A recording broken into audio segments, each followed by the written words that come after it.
Penguin Random House Audio presents The World According to Garp, 40th Anniversary Edition, by John Irving. Read for you by Macleod Andrews, with an introduction read by the author. For Colin and Brendan. The World According to Garp, an Introduction. 40 years ago. 20 years ago, which was 20 years after The World According to Garp was published, I wrote an afterword to the novel. Rewriting is the unglamorous part of creating, but revision is essential for clarity. In rewriting this new introduction to Garp, of course I found things to cut or change in that 1998 afterword, and I found a lot of necessary things to add. In retrospect, it's unnecessary to say that Garp is a worst-case scenario, or that I am a doomsayer novelist. But in 1972 to 1975, when I was teaching at the Writers' Workshop in Iowa City, where I began writing Garp, I was worried that the subject of sexual hatred, of intolerance of sexual minorities and sexual differences would be outdated before I finished the novel. In 1976 to 1977, when I was living in Massachusetts and Vermont, where I finished Garp, it was inconceivable to me that the sexual violence I was writing about would long endure.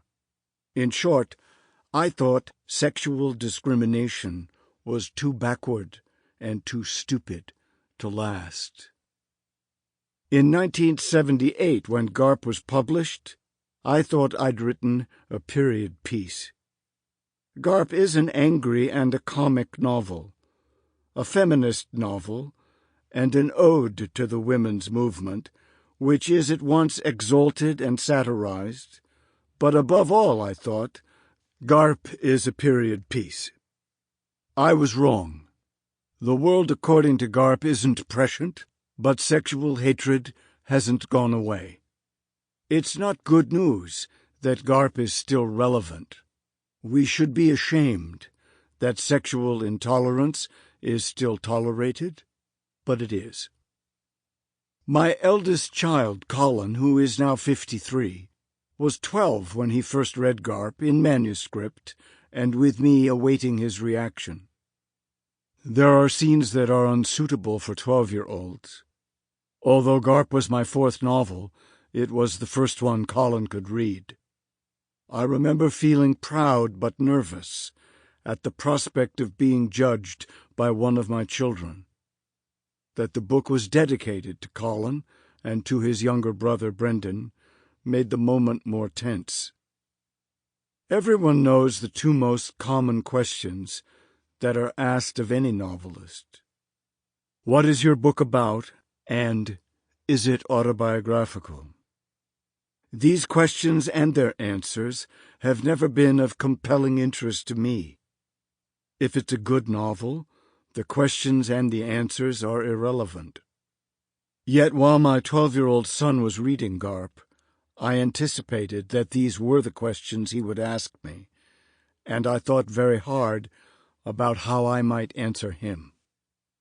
Now, 40 years later, having written 14 novels, it is obvious to me that I have never thought as hard about my answers to those irrelevant questions as I did when Colin was reading Garp. While Colin kept reading, I agonized over what the novel was about. To my horror, and full of self-loathing, I jumped to the conclusion that the book was about the temptations of lust. Lust leads just about everyone to a miserable end. There's a chapter called More Lust, as if there weren't enough already. I was ashamed of how much lust was in the book, not to mention how punitive a novel I thought it was. Every character in the story who indulges his or her lust is severely punished. Among the culprits and the victims, mutilations abound. characters lose eyes and arms and tongues, even penises.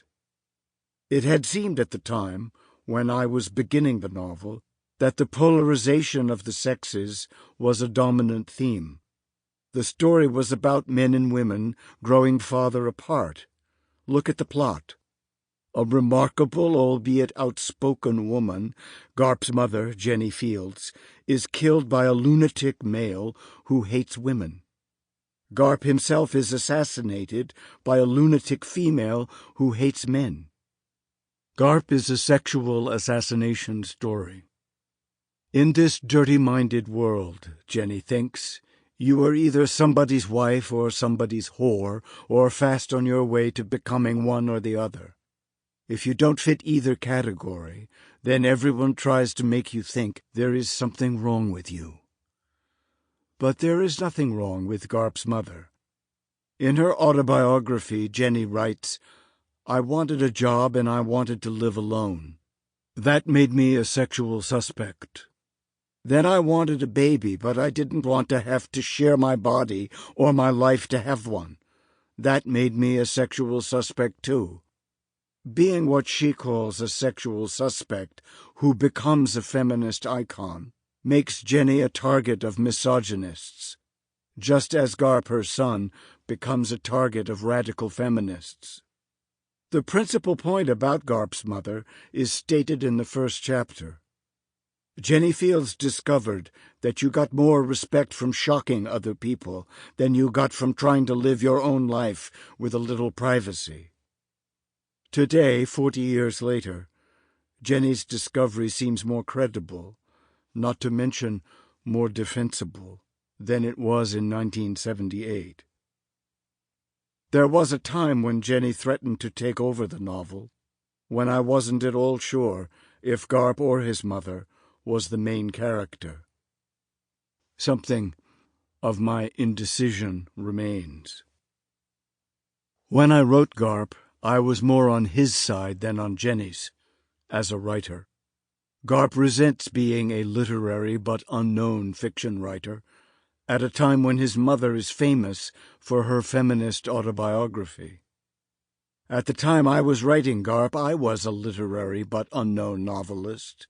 Even though Jenny was my fictional creation, a part of me surely resented her success too. The World According to Garp was my first bestseller.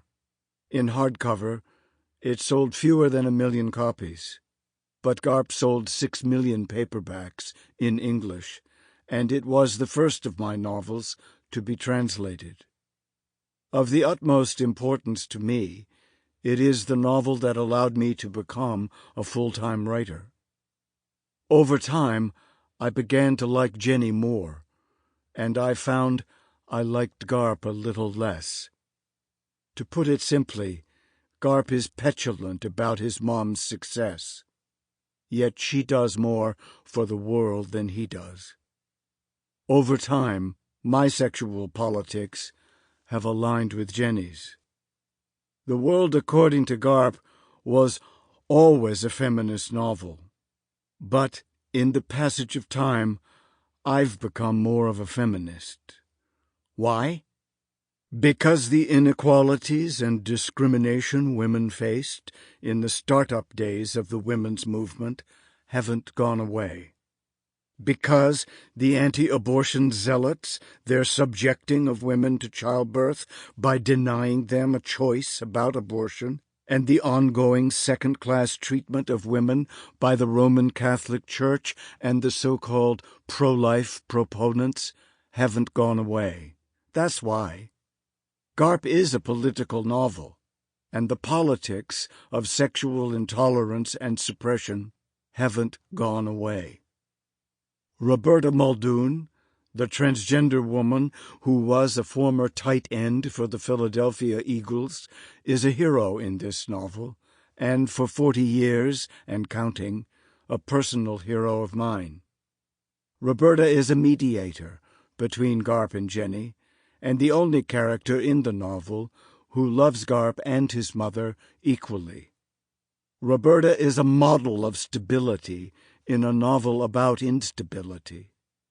In 40 years, I've gotten over. Sample complete. Ready to continue?